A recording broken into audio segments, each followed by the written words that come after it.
చెప్పండి sir. Sir white cut తగ్గిపోయిందండి. Sir ఎలా పెట్టారు మీరు? 3 కేజీల మేత 3 పూటలు మేత ఇచ్చామండి. మేత ఇచ్చిన తర్వాత 4గో మేతకి ఆపేసి బెల్లం చల్లించానండి. Okay sir. దానివల్ల మాకు వైట్ కట్ బాగా తగ్గిందండి. ఇది మనం వైఫెక్స్ 19 ఎంత పెట్టారు కేజీకి? కేజీ ఫీడ్కి ఎంత పెట్టారు? 15 గ్రాములు చెప్పి పెట్టామండి. Okay sir. ఓకే. బెల్లం ఎంత కొట్టారు ఎకరానికి? 15 కేజీలు కొట్టానండి. Okay sir. ఓకే. మీకు ఎన్ని రోజులు తగ్గిందండి వైట్ కట్ ఇది? మాకు 4 రోజులు తగ్గిపోయిందండి. Okay sir. మొత్తం చూసారు కదండి, మొత్తం వైట్ కట్ తగ్గిపోయింది. ఓకే సార్, చాలా బాగుంది.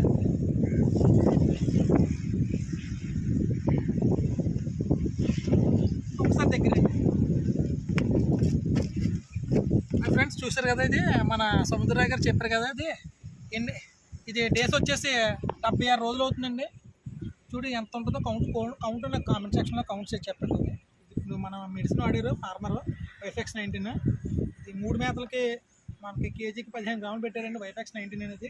4గో మీద మొత్తం ఆపించేసి బెల్లం కొట్టించాను. ఎకరానికి 15 కేజీలు బెల్లం కొట్టించాను. 4 డేస్లో మనకి మొత్తం వైట్ కట్ అనేది రికవర్ అయిపోయింది.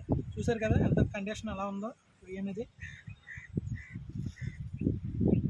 ఇది 76 రోజులు అవుతుందండి. 76 రోజులకి ఎంత కౌంట్ ఉంటుందో నాకు కామెంట్ సెక్షన్లో కామెంట్ చేసి పెట్టండి. Thank you.